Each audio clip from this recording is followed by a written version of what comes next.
From the JoyNews Center.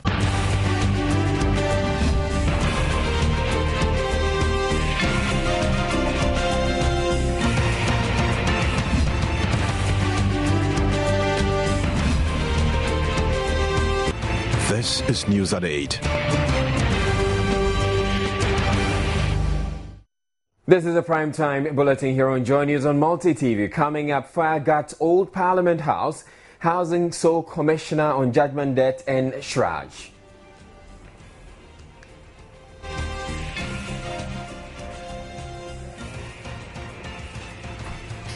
Properties belonging to Accra Metropolitan Assembly, including the mayor's residence, sold off at auction to defray judgment debt. President Mahama commissions final phase of Bui Hydroelectric Dam. 2013 healthcare report by St. Ghana says low quality of health workers at CHIPS compound is a threat to efforts to reduce maternal and child mortality. Meanwhile, some teachings and practices in churches may inadvertently be driving some worshippers towards insanity. We also have business, sports, showbiz, and international news coming up. News at 8 with Israel Lai.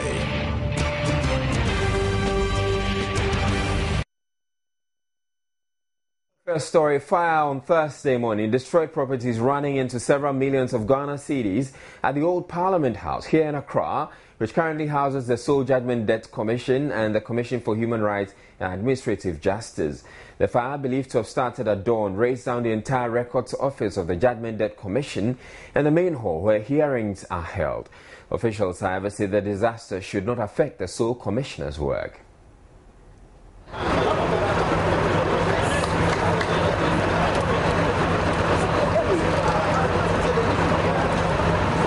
Thick smoke billowed from the building when the news team got to the scene.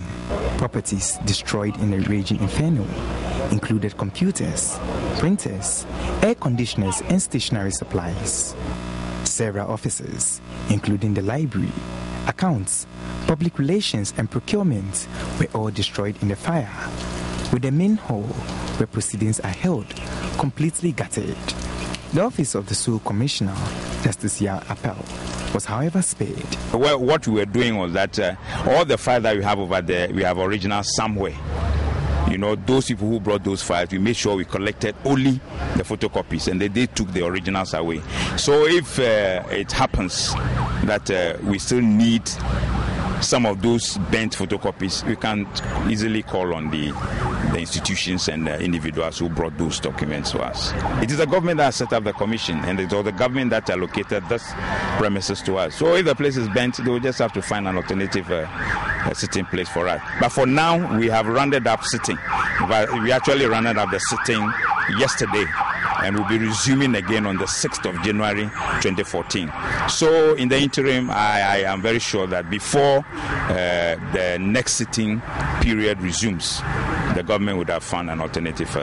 It took a team of fire personnel about 3 hours to put out the fire.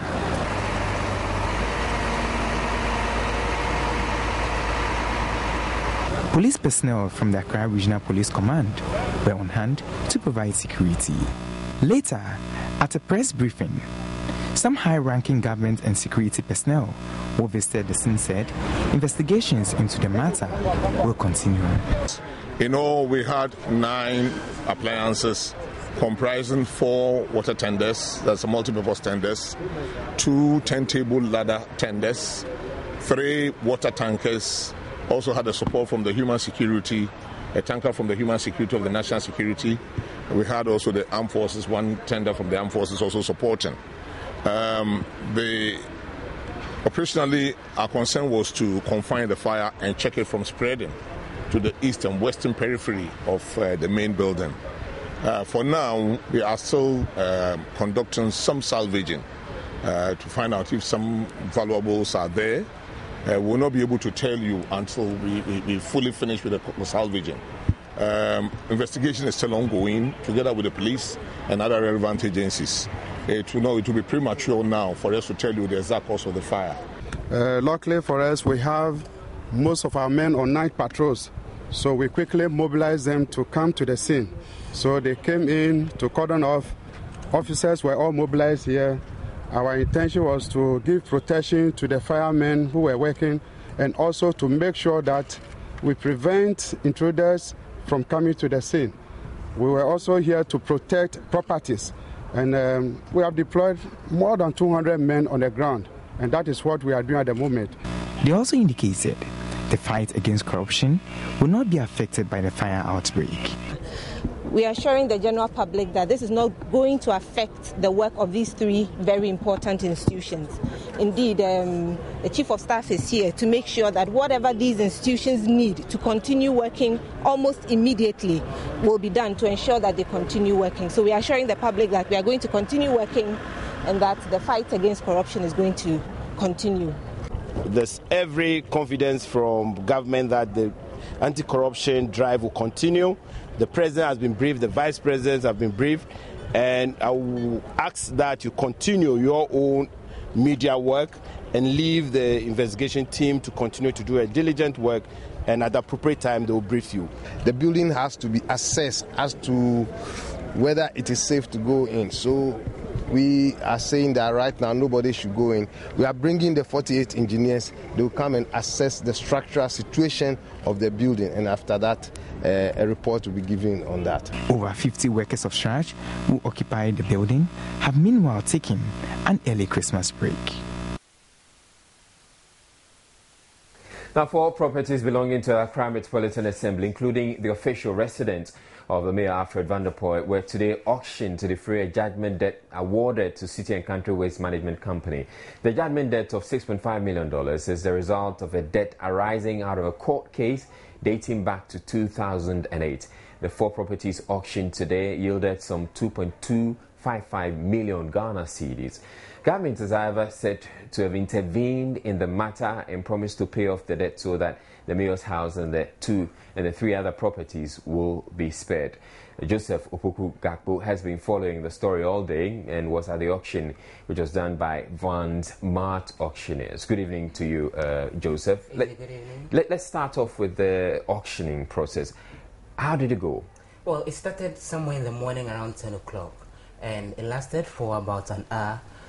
What happened was that the auctioneers went around holding a bell. That's how they began the process. And they were ringing it and asking the persons who are interested in coming to purchase the said properties to come around. They had arranged with some purchasers, about 8 of them. Okay. So they began the sale process from the residence of the mayor himself, and then they went there. So when the auctioneer announces, well, it's up for grabs, everyone should name their price. Then you hear one of the purchasers go like, well, I'm ready to buy it for 50,000. Then another person raises the price until it reaches the amount that no one is able to anymore and challenge any further. And then he tells them, well, it's going, and finally he tells them it's gone. For example, the mayor's own went for 850,000 Ghana cedis, and then the same process went on for the rest of the 3 as well, and just under an hour all the 4 properties were sold off. Okay, so did they do it at the mayor's residence alone, or they had to move to the other properties? That's how they did it. They started from the mayor's residence. They had to try getting in for the purchasers to inspect the mayor's property, and then they moved on to the other places. Was there any hindrance? Did anybody try to stop them from moving into the house? Not at all, not at all. The mayor himself wasn't around, but there were some other persons in the house, and they didn't prevent him at all. For the other houses, speaking of the 3 other bungalows that they went to, which are bungalows resided in by officials of the AMA, there the persons who occupied them were out of the house, and so they were closed. They just go stand in front of the door, and then the auctioneering process goes on, and the purchasers buy it, and then they move on to the next one. Okay, so now we're hearing that the government has intervened and says that they should hold on with the auction. What can you tell us about that? Well, we from our sources in government, the steps have been taken to hold the process, and to the extent that government says it's ready to pay the judgment debt that is owed City and Country Waste Management Who's telling Company. us this? Sources within government, first of all, but additionally as well, the auctioneer with Van Mart Auctioneering, that Jacobus van der Poy, he is actually the head there. He tells us that he's gotten calls from the presidency and also from government officials who've asked him to hold on to the process because government is ready to pay off the debt that is owed. And he has indicated to them, speaking of government, that as far as he is concerned, the process has begun already. Anything else they would want to do, they would have to go to the court because it's the court which has given the order that the property be sold. Okay. Now, you also said, I was monitoring the reports earlier, and you were also saying that the auctioneer was saying that so long as the money is made available, the successful bidders make the money available, the property is sold. Exactly. Those who indicated that they were ready to purchase, he told them that anytime they bring the money in question after the auction, for example, the mayor's bungalow, 850,000 Ghana cedis, then he would let the court hand over documents, which will mean that ownership has been transferred to them. But unless that is done, then, you know, ownership won't be transferred. But he goes on to make the point that up until this time, if anything can be done to stop the process, let the court, except that additional information we're getting indicates that one of the persons who bought one of the bungalows has actually attempted to make payments and call the auctioneer and indicated that money is ready, take the money and hand over the property. But the auctioneer has been explaining to him that because of the developments that have come up and the intervention that government is seeking to make, they are being forced to hold on to the process. So he told them to hold on to their money until further developments come up as far as the issues are concerned. Okay, all right. Thank you very much, Joseph Upugapu. And he was giving us details on the auctioning of 4 properties belonging to the AMA to defray a judgment debt of about $6.5 million. In other news, President John Mahama has commissioned Ghana's second largest hydroelectric generating plant at Bui in the Brong-Ahafo region and declared that the country is on its way to become a major producer of power in West Africa. The $622 million Bui hydroelectric dam will provide the country with an additional 400 megawatts of electricity, even though 133 megawatts had already been commissioned in May this year. The president at the commissioning talked about other power projects that should soon be adding to the country's installed generation capacity.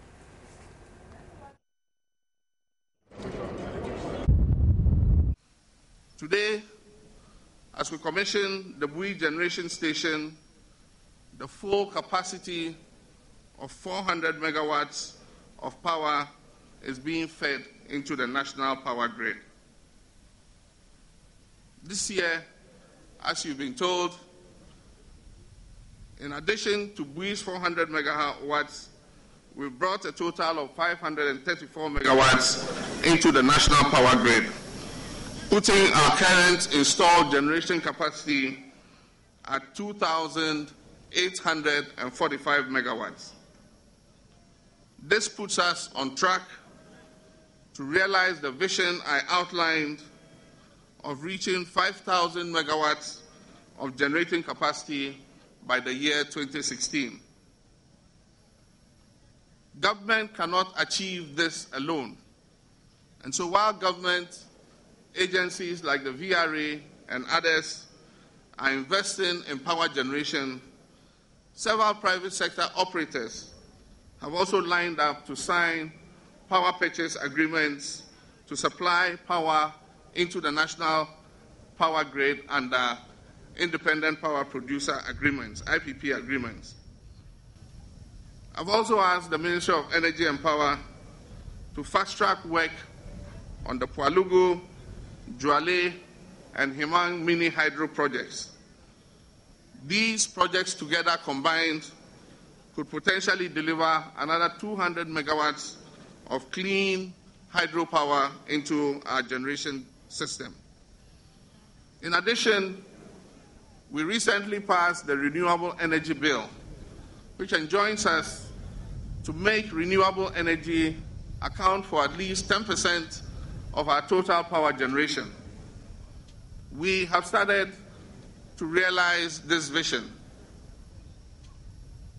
VRA has commenced feeding in solar power into our transmission grid from its Davrongo solar power plant.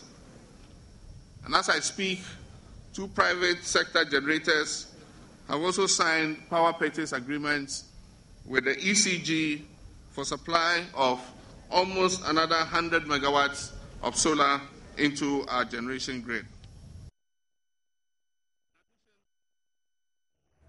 Minister of Energy Manuel Amakofi Bua said the Bui Dam would add 20% to the country's energy generation capacity.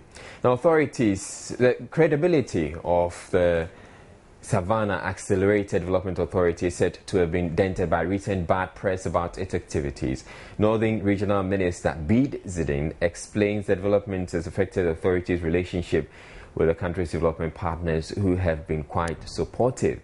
He has therefore charged officials of SADA to clean up their image, as government alone will be unable to change the fortunes of the three regions in the north.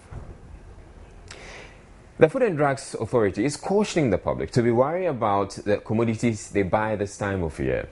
The warning, according to the FDA, is informed by the fact that most retailers and importers tend to take advantage of the season by selling unwholesome products.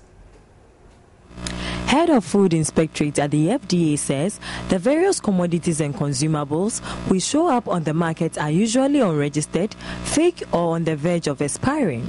The packaging should not be compromised in any way. In other words, you shouldn't see any signs of rust on the cans. So if you have any canned food with rust on it, what rust can do is that it can eat into the very deepest part of the can and then create very tiny holes that you might not see. Okay, we call them micropores. Now these tiny holes will eventually lead to exchanges of gases between the contents of the food and then the atmosphere, leading to microbial contamination, and as a result the products can go bad. The objective is to fight the food poisoning threats ahead of the festive season. The public is therefore being advised to remain vigilant and look out for food items which may come across as very cheap. Reduced to clear goods do not necessarily mean the products are bad, okay? But take a very closer look at any product with the tag reduced to clear. Either they are dented, they are close to expiry, there's something wrong with the product. But you, the retailer, you, the consumer, I'm advising you, if you want to patronize reduced to clear goods, be very careful what you're buying. Some of the unwholesome products, he says, are also concealed in hampers. We have observed for some time now that immediately after Christmas, most of the consumer complaints that you will come across that will be reported to us can be linked to hampers that people received.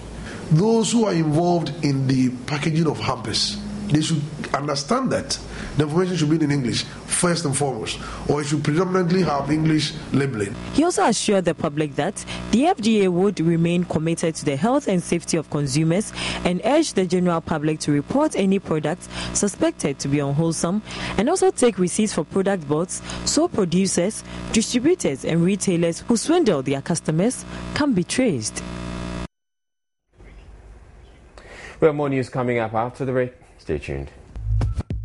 A 2013 healthcare report by St. Ghana has revealed most CHIPS compounds in rural and some urban communities rely on unprofessional health workers. It warns maternal and child mortality is likely to increase in rural communities if healthcare managers do not quickly move to provide these facilities with more qualified personnel.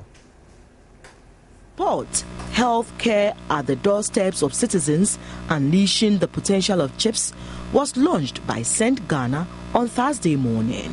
It is the result of thorough research on how CHIPS compounds in the Greater Accra and northern regions were contributing to the country's efforts at improving healthcare. Yeah, the report is saying that the CHIPS program is making positive strides, but there are buts. We need to look at certain things in terms of, for instance, the capacity, the issue of logistics, funding. So these are the issues that the report is saying that we should have a second look at it. Even not, the CHIPS is doing well, and communities where it's operating at its maximum, you could see from the people themselves that they will just tell you that infant mortality has gone down. Since this clinic came here, they use clinic. We've not been experiencing this thing. We used to have problem with Koshroko and other things. All these things are gone. So we need to actually take a second look at it and see where we need to improve. According to the Ministry of Health, the introduction of the community-based health planning and services by the Ghana Health Service has received a lot of commendation by stakeholders. It has been recognized as a strategy to bridge the health gap between the rural poor and the urban centers. The strategy, since its implementation, has increased access to healthcare services in communities where they exist. Saint Ghana is, however, worried the challenges the service is faced with need urgent attention. Yeah, the most striking thing to me is the fact that we have CHOs who are supposed to have midwifery skills, because even though they are not expected to do normal delivery, but in the case of emergencies, they are supposed to help in delivery, but they don't have the skills to do that. And that I think is very serious, because if these people are delivering and they don't have the midwifery skills, then there's a cause for us to start complaining and start looking at people we post there to be CHOs. And I think that is an issue that the government will need to take serious look at it, even Ministry of Health. Now, some of the teachings and practices in churches may inadvertently be driving some worshippers insane, even though their symptoms are yet to manifest as all-out madness. The Christian Health Association of Ghana, in collaboration with the NGO Basic Needs Ghana, has therefore been engaging some church leaders on some of these vulnerabilities and how they can, through their teachings, curb the incidence of mental ailments. Gifty Andapia has more. Basic Needs Ghana, an NGO which has been involved in advocacy on mental illness for years, say 1 of 4 persons is likely to have a mental ailment, though the symptoms are often absent until much later. Interestingly, however, the country's psychiatrists, which should be attending to these latent cases, are congested, whilst also battling with inadequate logistics, medicines and human resource. Among some of the practices Basic Needs Ghana believes are driving people to the edge include judgmental statements and self-denial. Some argue that religious beliefs foster security of mind and mental stability that enables the believer to better withstand suffering and pain. Others assert, however, that religious beliefs can undermine mental health in ways that include generating excessive levels of guilt. It's your fault. Encouraging the unhealthy repression of anger. You are not supposed to be angry. Give all to God. And creating anxiety and fear with threats of punishment for sinful behavior. You will go to hell. And that means the second part is what we must all do to eliminate. Basic Needs also says people resort to prayer camps because only 75 out of the 175 districts in Ghana have mental health facilities. The Christian Health Association of Ghana at the brainstorming session engaged the church leaders on how to raise awareness and make positive turnovers with congregants, explaining that the church's potential in reducing mental illness is the most ignored in all efforts. What about that woman whose husband has died, who is grieving? What about that man whose wife has died, who is grieving? These are the subtle areas of mental health we don't seem to recognize, or even recognize that there's where the fundamental problem starts. What is happening to that child whose parents say they are so busy, they don't have time for that child? And now the child goes wayward and goes into drugs. We also realize that 10, 15, 20 million people in this country go to church. There must be a way in which we can support and contribute to this national crisis of mental health. The session, christened Advocacy on Stigma and Discrimination on Mental Health, is an initiative of the Christian Health Association of Ghana, a collection of religious health service providers supported by the Department for International Development, DFID. Basic Needs suggests, among others, basic mental health training for traditional healers and prayer camps. Encouraging a strong sense of visitation, home visits, and interaction to understand, is it all well? And once we know that traditional healers dominate, we are not questioning whether your herbs work. If the person is violent and you don't have some tranquilizer for it to sedate the person, let the nearest community psychiatric unit help you rather than beat and chain and do all sorts of abusive things, and continue with your prayers and medications or herbal treatment that you want to do. And I thought such facilities should also be used to spread the message. From that pie, the missing one is the religious bodies, isn't it? At the end of this session, church leaders gathered are expected to outline policy initiatives as well as direct activities to extend mental health to their various churches, but most importantly, preventive measures. The program will be executed over a period of 5 years. For JoyNews, Gifty Andopia, Accra. 14 communities in Ghana and West Africa will benefit from projects financed by Australia's Direct Aid Programme. According to the High Commissioner, Joanna Adamsing, the funding of $260,000 Australian dollars should help poverty alleviation efforts in the sub-region.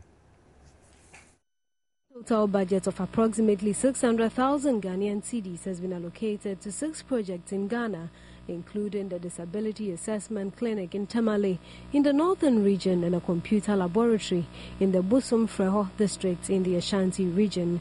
The Australian High Commissioner at the launch said the Direct Aid Programme also extends to other West African countries. In Mali, a country of great need at present, we're supporting an NGO called Group Nature to construct a toilet block in the village of Nirila, which is 70 kilometres northeast of Bamako.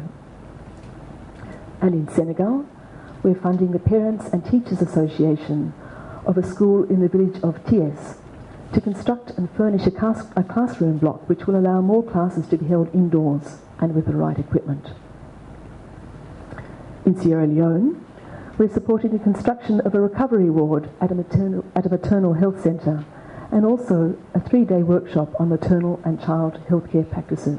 So, ladies and gentlemen, you can hear there's a bit of a theme running through these grants of education and health.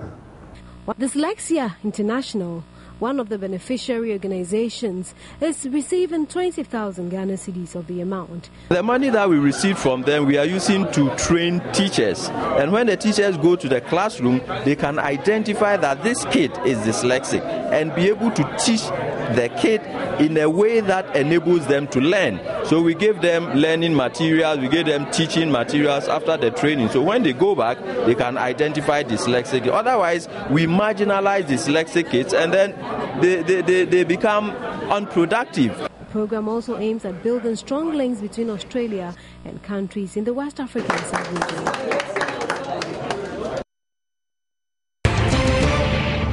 Time now for some business reports with me, Abigail Adumakwenchi. Now, Multi TV's first ever discount fair in Accra has opened at the Trade Fair Centre La. The 4-day offers shoppers a one-stop shopping opportunity to buy their Christmas goods at a discount. The fair comes in very handy with less than a week to Christmas. Organizers say the one-stop shopping opportunity gives shoppers an escape from the traffic congestion in town. During the festive season, we inevitably make purchases for ourselves, our loved ones, and our celebrations, in spite of the adverse economic times. With this reality in mind, Multi TV organized this fair to create the ideal environment for the shopper and the seller, offering a one-stop shop for a wide range of products. This maiden event at the Trade Fair Centre Accra gives our cherished exhibitors the opportunity to not only sell to the fair attendees, but via Multi TV to the nation as a whole and sub-Saharan Africa as well. It is our hope that this fair will grow to provide a unique networking platform to promote the businesses of our participating exhibitors and customers. Officials of the Ghana Trade Fair Company at the launch lauded the initiative, but also used the opportunity to promote the 18th Ghana International Trade Fair due next year. I have the pleasure to inform you of next year's 18th Ghana International Trade Fair. And that will come on from the 27th February to 10th March next year. And the fair is bringing together 1,000 exhibitors, and it's a generalized fair: health, education, security, information, technology, agro-processing will all represent here at next year's International Trade Fair. Though the fair has just begun, exhibitors are already excited and impressed with patronage and promise to give clients the best of deals. We expect people to come here so that we will be able to appreciate them. We want people to come so that we help them in their decoration. We can also teach them how to decorate their houses and then their Christmas trees.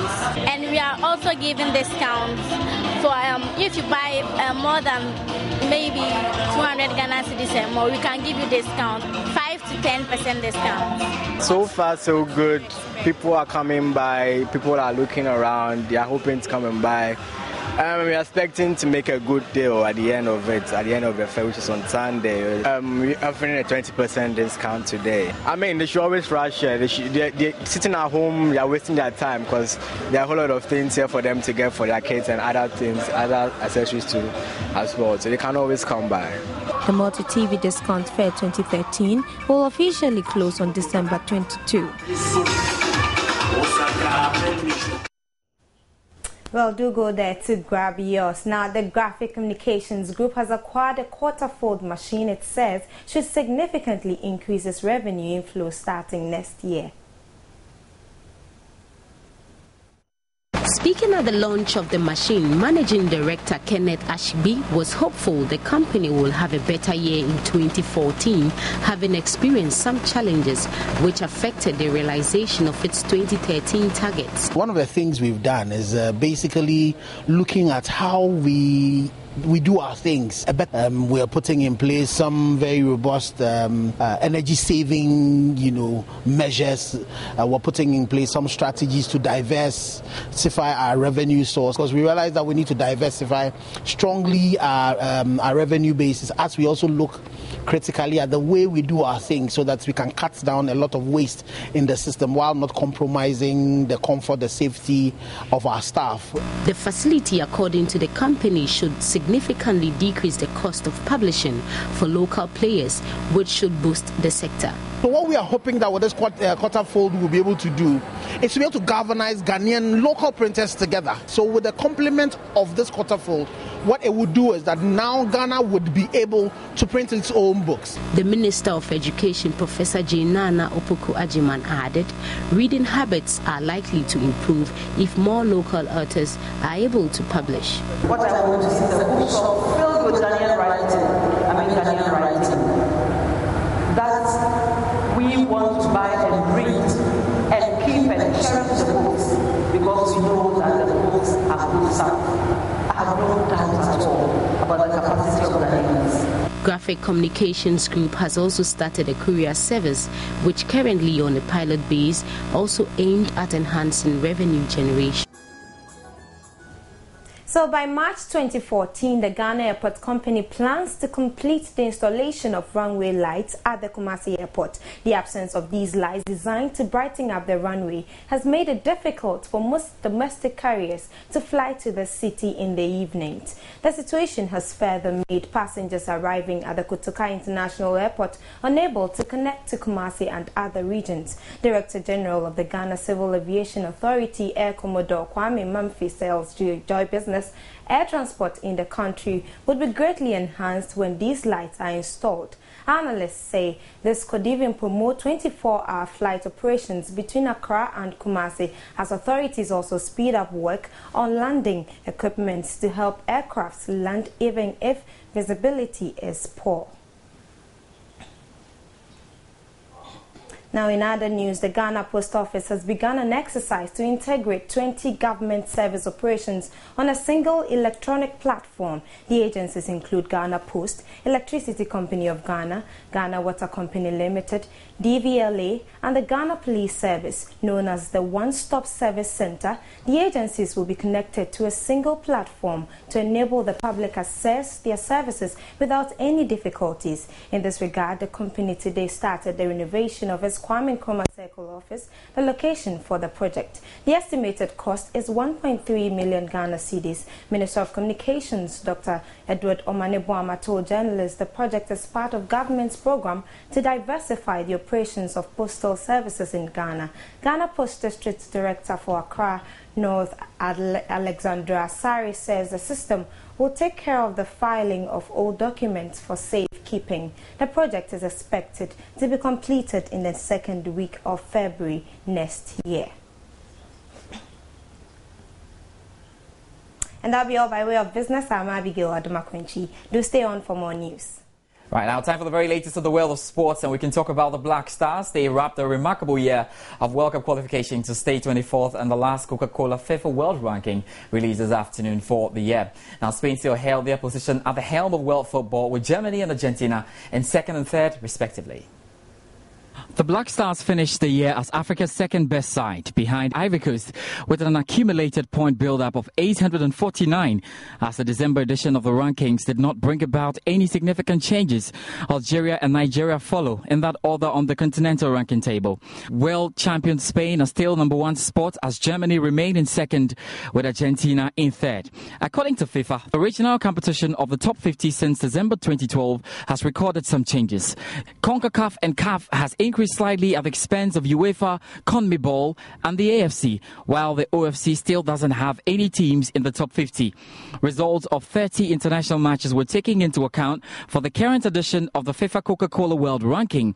In 2013, the results of 918 matches have been taken into account, many of which were friendlies and more than a third of which were qualifying matches for the 2014 FIFA World Cup. So everybody wants to be in Brazil. Getting to Brazil will not be that easy, but at least there are loads of things being put in place, and 3 committees have been set up to oversee the travel arrangements of the teaming Ghanaian supporters at next year's World Cup in Brazil. The committees have been assigned to media, finance, tour guide, and will work hand in hand with a 4th to be set up soon. Main committees to facilitate the airlifting of Ghanaians to Brazil next year for the FIFA World Cup by travel and tour giants Bamet Travels and Emirates Airlines have been launched.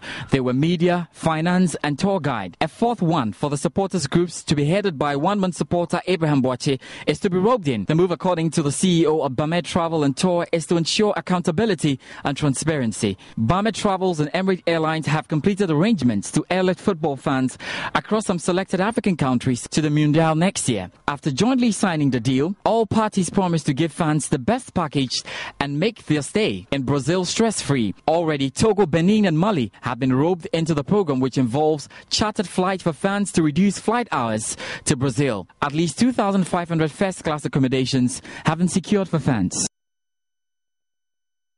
involved in the Accra Hearts of Oak, and the final judgment of the case involving the Accra Hearts of Oak and its former coach David Duncan, whose contract was terminated last month, will be announced by the Ghana Football Association Status Committee on January 9.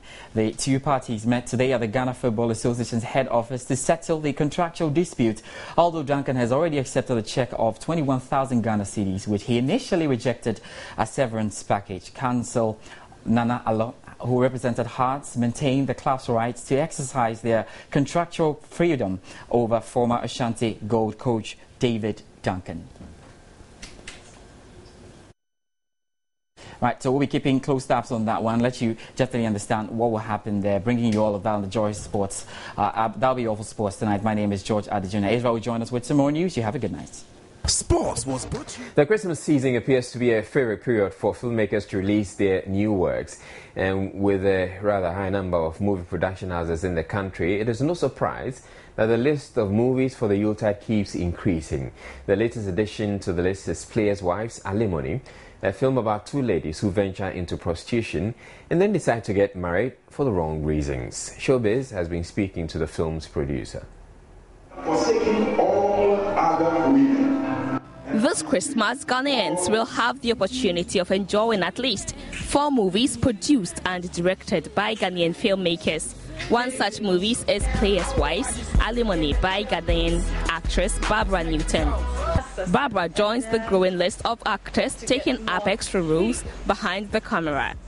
So when Showbiz caught up with her, we asked her what influenced her choice of title for her movie. It is becoming rampant. People get married and then if you like, go check with the Registrar General. You can realize that the number of people that got married last year, about 80% of them, it's either they are separated or they are totally divorced, and it's a bit absurd. Children are in there. Nobody knows whether to go this way or to go that way. And we live in a country, and it's not only in Ghana, it's everywhere in the world. Players' Wives, which features Barbara herself alongside actors Earl Smith Asante and Prince David Osei, premieres on Saturday, December 21. Sir, what is it? Can I help you to handle it? You're mad. That'll be all for Showbiz. And that's it for the bulletin. Before we go the quick round through our top stories. Fire today got to the old Parliament House, housing the sole Commissioner on Judgment Debts and Shraj. 4 properties belonging to the Accra Metropolitan Assembly, including the mayor's residence, sold off at auction to defray judgment debt. President Mahama has commissioned the final phase of the Bui Hydroelectric Dam. 2013 healthcare report by St. Ghana says low quality of health workers at CHIPS compound is a threat to efforts to reduce maternal health and child mortality. Meanwhile, some teachings and practices in churches may be inadvertently driving some worshippers towards insanity. That's it for the bulletin. My name is Israel. For more news, log on to myjoyonline.com.